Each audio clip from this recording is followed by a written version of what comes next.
Hello guys, तो कैसे हैं आप सभी? वो आप सभी बहुत अच्छे होंगे। आज हम लोग स्टार्ट करने वाले हैं merits of joint stock company. आज हम लोग को ये सीखने को मिलेगा कि जो ज्वाइंट स्टॉक कंपनी होता है उसका मेरिट्स क्या होता है। इससे पहले हम लोगों ने पढ़ा था features of joint stock company. आज हम लोग स्टार्ट करने वाले हैं merits of joint stock company. जब कभी भी हम लोग merits of joint stock company की बात करेंगे, मेरिट्स का मतलब होता है एडवांटेज, इंपॉर्टेंस, फाइन। तो मैं आप सभी को बता दूं कि इसका सबसे अच्छा इंपॉर्टेंस और मेरिट्स ये है जॉइंट स्टॉक कंपनी का कि इसमें जो लाइबिलिटीज़ रहती है ना, लिमिटेड रहती है। क्या रहती है? Limited liability. ये फ़ायदा होता है कि जितने मेंबर्स होते हैं, जितना जितना उनका कैपिटल रहता है उतने तक ही उनका क्या रहता है, लिमिटेड लाइबिलिटी रहता है, फाइन। उसके बाद सबसे अच्छा फ़ायदा ये है कि transfer of interest. Transfer of interest का मतलब क्या है कि जो भी शेयर होल्डर, जो भी मेंबर्स के पास शेयर रहता है या शेयर होल्डर्स के पास, वही जो मेंबर्स के पास शेयर होल्डर है वो भी शेयर्स है, तो वो भी शेयर होल्डर्स हो गए। तो जितने भी शेयर होल्डर्स रहते हैं वो अपने शेयर, जो उनका शेयर है वही उनका इंटरेस्ट है, फाइन। तो वो अपने शेयर को वो ट्रांसफ़र कर सकते हैं, वो अपने शेयर को वो ट्रांसफ़र कर सकते हैं। तो वही लिखा है ट्रांसफ़र ऑफ इंटरेस्ट, कि वो अपने शेयर को ट्रांसफ़र कर सकते हैं। तो इसमें बहुत इम्पॉर्टेंट चीज़ ये है, क्या, कि वो अपने इंटरेस्ट को ट्रांसफ़र कर लेते हैं। क्लियर है?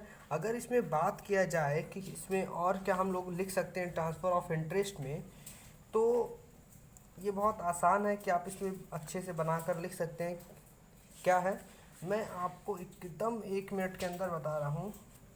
ट्रांसफ़र ऑफ इंटरेस्ट में और क्या क्या लिख सकते हैं, जैसे कि पहला बताएं कि आप जो शेयर होता है शेयर को ट्रांसफ़र कर सकते हैं। ठीक है, आइए इसको और अच्छे तरीके से हम एक्सप्लेन करते हैं कि ट्रांसफ़र ऑफ इंटरेस्ट में ये रहता है कि जो ओनरशिप होती है ना, ओनरशिप, फाइन। जो भी आप कंपनी में जो शेयर खरीदते हो, कंपनी से जो शेयर का ओनरशिप रहता है, आप क्या कर सकते हो, उसको मार्केट में बेच सकते हो। मैं अभी क्या कह रहा था कि आप दूसरे को दे सकते हो। आप दूसरे को देने का मतलब आप दूसरे को बेच रहे हो, तो आप उसको ईजिली मार्केट में बेच सकते हो और आप इसको ईजिली कन्वर्ट कर सकते हो, किस में? कैश में। क्लियर है? मतलब आप लिख सकते हो ये लाइन कि the share of a public limited company can be sold in the market and as such can easily converted into cash, fine. तो आप लिख सकते हो, इसको हम बेच भी सकते हैं और क्या, इसको बहुत आसानी से हम कैश में कन्वर्ट भी कर सकते हैं। इसके बाद नेक्स्ट है परपेचुअल एग्जिस्टेंस। जैसा कि पीछे हम लोगों ने पढ़ा था परपेचुअल सक्सेशन। परपेचुअल एग्जिस्टेंस यही कहता है कि कोई इसमें आए या कोई यहाँ से जाए, मतलब कोई, देखिए आने जाने का क्या सेंस है। परफेक्चुअल सक्सेशन क्या कहता है कि जो भी मेंबर्स, कोई मेंबर्स आया, फाइन, मेंबर्स का डेथ हो गया, फाइन, तो वो मेंबर्स चला गया, तो उसका डेथ हो जाए या वो आने के बाद कभी रिटायरमेंट उसका हो जाए, फाइन, वो या रिज़ाइन कर दे वो, ठीक है, रिजिग्नेशन लेटर दे दे, या उसको किसी प्रकार से इंसॉल्वेंसी हो गई, उसका नुकसान हो गया तो वो छोड़ छाड़ कर चला गया, या वो मेंबर पागल हो गया, मतलब वो आए या जाए उससे किसी को फर्क नहीं पड़ता, उससे कंपनी को फर्क नहीं पड़ेगा। क्या रहेगा? ये परपेचुअल एग्जिस्टेंस है। मतलब कि वो आप आइए या जाइए, उससे नहीं मतलब, जो कंपनी है वो हमेशा कॉन्टिन्यू रहेगी, हमेशा एग्जिस्ट रहेगी। अ company will be always exist and will be continue. Clear है? तो आप इंग्लिश में इसको बहुत अच्छे तरीके से क्या लिख सकते हैं कि existence of a company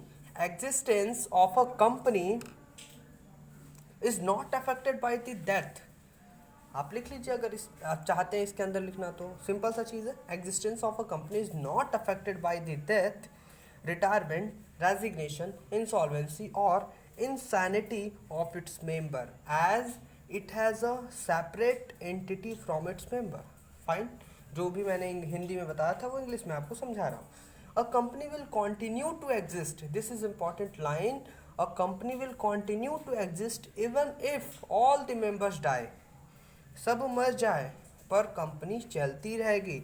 it can be liquidated only as per the provision of the companies act 2013। इसको हम लोग बंद तभी कर सकते हैं जब हम कंपनीज एक्ट 2013 के प्रोविज़न को फॉलो करेंगे तब। क्लियर है? नाउ हम लोग पढ़ेंगे इसको फॉर एक्सपेंसन। इसमें ये सबसे इम्पॉर्टेंट चीज़ ये होता है कि हम एक्सपेंसन कर सकते हैं। जब सोल प्रोप्राइटरशिप की बात करेंगे, ठीक है, तो क्या हम उसमें ये इसमें एक्सपेंसन कर पाते थे? सोल प्रोप्राइटरशिप में नहीं कर पाते थे, ठीक है। पर कंपनी में क्या होता है कि बहुत सारा फाइनेंशियल रिसोर्स होता है, ठीक है। और जब आपके पास कैपिटल ज़्यादा रहता है, देखिए क्या है कि आप कंपनी के पास क्या रहता है, फाइनेंशियल बहुत सारा रिसोर्स रहता है। फाइनेंशियल रिसोर्स मतलब पैसा बहुत जगह से वो ला सकते हैं, ठीक है। तो जब बहुत जगह से वो पैसा लाएंगे तो क्या कर लेंगे, एक्सपैंड कर लेंगे, अपने कंपनी को फैला लेंगे। आपका एक क्वेश्चन और यहाँ पे बन सकता है कि वो कैसे पैसा ला सकते हैं। देखिए ये कंपनी है, ठीक है। जब कंपनी इनका जान पहचान अच्छा सा होता है, अच्छा खासा इनका होता है सब कुछ, नेम फेम जो होता है, तो ये क्या करती है, कैपिटल को अट्रैक्ट करती है। कैपिटल को अट्रैक्ट करने का मतलब कि वो पब्लिक से कैपिटल पैसा मांगती है, पब्लिक से। जैसे पब्लिक से पैसा मांग सकती है, लोन बैंक से लोन ले सकती है, तो ये कंपनी लोग को बहुत अच्छे से मिल जाता है, ठीक है, पैसा। तब जाकर ये लोग क्या करते हैं, कंपनी को एक्सपेंड कर लेते हैं, बढ़ा लेते हैं। तो ये merits of joint stock company में आता है। और इसके बाद है यहाँ पे प्रोफेशनल मैनेजमेंट, जो इसके अंदर जो मैनेजमेंट रहते हैं वो बहुत प्रोफेशनल रहते हैं। क्लियर है? प्रोफेशनल मैनेजमेंट का मतलब क्या है, सिंपल सी बात है कि कंपनी के पास बहुत सारा पैसा रहता है, ये सैलरी दे सकती है, स्पेशलिस्ट को रख सकती है, ये प्रोफेशनल को रखती है। फाइन, सिंपल सी बात है। जितने एम्प्लॉयज़ रहते हैं वो एक्सपर्ट नहीं रहते हैं, ठीक है, पर जो मैनेजमेंट रहता है वो क्या रहता है, प्रोफेशनल रहता है, ठीक है। और वो बहुत अच्छे तरीके से अपने जिस भी डिपार्टमेंट में रहता है या सभी ऑर्गेनाइजेशन को वो क्या करता है, मैनेज करता है, ठीक है। इसी के साथ हम लोग बढ़ते हैं आगे लिमिटेशन की तरफ। आपको तो यहाँ पे दिख रहा है private company, but here is the limitation of joint Hindu family, sorry joint Hindu family नहीं, ज्वाइंट स्टॉक कंपनी। यहाँ पे देखिए जो गलती वहाँ लिखते समय किए थे यहाँ पे। फाइन, तो what is this limitation of joint stock company. तो जब भी हम लोग ज्वाइंट स्टॉक कंपनी की बात करेंगे तो सब limitation of joint stock company की बात करेंगे तो ये क्या लिखा है, कॉम्प्लेक्सिटी इन फॉर्मेशन। कॉम्प्लेक्सिटी का मतलब होता है बहुत टफ काम, ठीक है। कॉम्प्लेक्सिटी का हिंदी होता है जटिल, जटिल का मतलब होता है टफ, टफ मतलब हार्ड, ठीक है। सब मिलाकर ये कि ये बहुत हार्ड रहता है, बहुत समय लगता है और बहुत सारा मेहनत लगता है इसमें। किसमें, फॉर्मेशन में, मतलब बनाते समय बहुत सारा टाइम, बहुत सारा पैसा और बहुत ज़्यादा मेहनत लगता है, ठीक है। तो फॉर्मेशन करना में क्या है, इसमें कॉम्प्लेक्सिटी है। क्लियर है? आप सभी को समझ में आ रहा होगा। जैसे क्या है कि आप इसके अंदर लिख सकते हैं, क्या लिख सकते हैं कि in the time of formation of a company, company requires greater time हो गया, effort and extra knowledge for legal requirement and procedure, ये सभी चीज़ें आप इसको लिख सकते हैं, ठीक है। और सोल प्रोप्राइटरशिप इसमें आगे आप ऐसे भी लिख सकते हैं, एज सोल प्रोप्राइटरशिप पार्टनरशिप का ऑर्गेनाइजेशन, उसमें क्या होता है, उससे उससे बहुत अधिक होता है एज कम्पेयर टू। जब भी हम कंपेयर करेंगे तो कंपनी में क्या होता है, बहुत ज़्यादा क्या कहते हैं, कॉम्प्लेक्सिटी होती है। क्लियर है? आइए हम लोग बढ़ते हैं लैक ऑफ सिक्रेसी की तरह।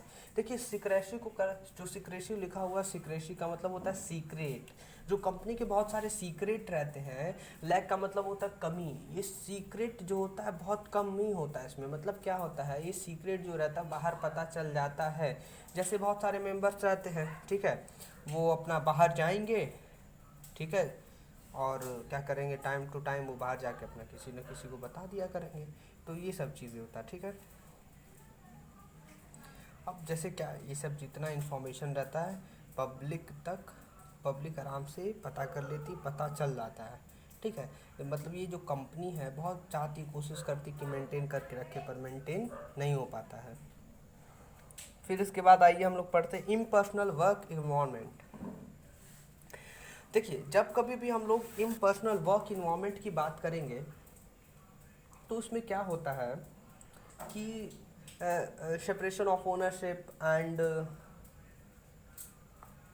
क्या कहते हैं, management lead to situation in which there is a lack of effort as well as impersonal involvement of the part of the officers of a company. The large size of a company further make it difficult for owners and top management to maintain personal contact with the employees, customer and creditors. मतलब आप इस चीज़ को समझ लीजिए कि आप topic को क्या कहते हैं ऑब्जर्व करिए। इम्पर्सनल वर्क इन्वायरमेंट मतलब जो सभी लोग काम करते हैं उसमें, ठीक है, जो सभी लोग काम करते हैं उसमें, तो क्या होता है ना कि सबसे ऊपर क्या है टॉप मैनेजमेंट, उसके नीचे क्या है मिडिल और सबसे लोअर लेवल। तो जब लोअर की बात करेंगे तो क्रेडिटर्स जितने होते हैं, कस्टमर होते हैं, एम्प्लॉयज़ होते हैं, तो वो क्या करते हैं कि किसी भी पर्सनल चीज़ से रिलेटेड अगर बात करना होता है, पर्सनल चीज़, ठीक है, तो वो पर्सनल चीज़ वो ऊपर तक बात नहीं कर पाते, पहुंचा नहीं पाते हैं, तो वही लिखा है इम्पर्सनल। फाइन, तो मतलब ये इम्पर्सनल है। कंपनी में क्या होता है, कोई भी अगर आप पर्सनल चीज़ बात करना चाहते हैं टॉप मैनेजमेंट से, तो इसमें मतलब बहुत सारा डिफ़िकल्ट रहता है, ठीक है। तो क्योंकि जो कंपनी रहता है लार्ज साइज़ में रहता है, ठीक है। तो अगेन मैं आपको बता दे रहा हूँ, जैसे क्या है ना कि आपको बहुत अच्छे से हम ये एक्सप्लेन हो सके तो आपको इम्पर्सनल वर्क इन्वायरमेंट नहीं समझ में आया होगा, थोड़ा सा आपको उल्ट मतलब नीचे से ऊपर कर दी हम, कोई नहीं। अगेन मैं आपको समझा रहा हूँ इम्पर्सनल, एक लाइन आप इसको लिख लीजिए, the large size of company further makes it difficult for owners. मतलब जो बड़ी लार्ज साइज की जो कंपनी रहती है वो बहुत डिफ़िकल्ट कर देती है ओनर्स एंड टॉप मैनेजमेंट, किसको, ओनर्स और टॉप मैनेजमेंट को, क्या कि वो पर्सनल कांटेक्ट मिलाकर रखें किससे, एम्प्लॉयज़ और कस्टमर एंड क्रेडिटर से। मतलब यहाँ पे सिंपल सा समझ लीजिए कि जब सबसे ऊपर होता है टॉप मैनेजमेंट, उसके पास टाइम ही नहीं रहता है कि सबसे एम्प्लॉय से जाके मिले, कस्टमर से मिले, क्रेडिटर से मिले, ठीक है, पर्सनली सभी से मिले, ठीक है। ये इसमें था इसका लॉजिक। आइए नेक्स्ट पढ़ते हैं हम लोग, क्या लिखा है, न्यूमरस रेगुलेशन। देखिए न्यूमरस का मतलब ये कि बहुत, एक से ज़्यादा, बहुत ज़्यादा इसमें ना नंबर में रहता है, बहुत ज़्यादा रूल रेगुलेशन रहता है, प्रोविज़न रहता है, ठीक है। तो इन सभी चीज़, बहुत सारा बर्डन रहता है, बहुत सारा रेस्ट्रिक्शन रहता है। तो जैसे ऑडिट कराना है, फिर वोटिंग कराना है, ठीक है, फिर रिपोर्ट फाइल करना है, तो ये सभी चीज़ें आप लिख लीजिएगा। फिर डॉक्यूमेंट को प्रिपरेशन करना है, तो ये सभी चीज़ें बहुत सारा इसमें रहता है, क्या, न्यूमरस रेगुलेशन, बहुत सारा रूल रेगुलेशन रहता है।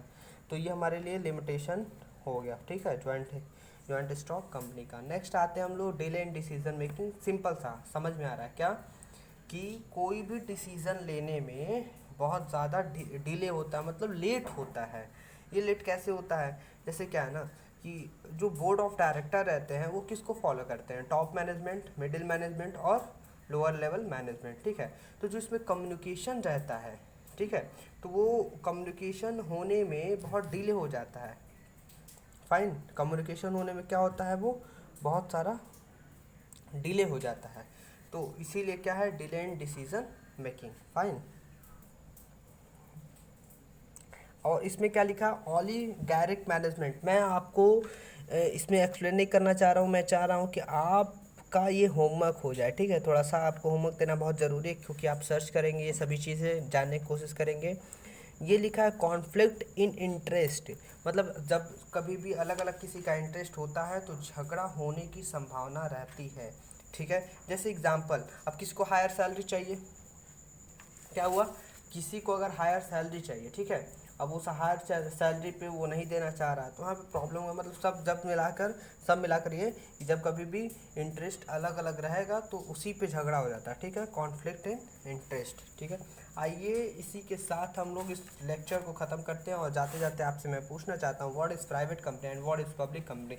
As you can see here that there are two types of company, private company, public company, but what is the question is what is private company and what is public company, my question is this from you। तो next lecture मैं आप लोगों को private company और public company पे बनाता हूँ। Lecture कैसा लगा आप इसको लाइक करिए, सब्सक्राइब करिए, अपने दोस्तों को शेयर करिए, और लेक्चर कैसा लगा प्लीज़ आप कमेंट करना ना भूलिए। इसी के साथ मैं सौरभ चौरसिया आप सभी को बहुत बहुत धन्यवाद करता हूँ।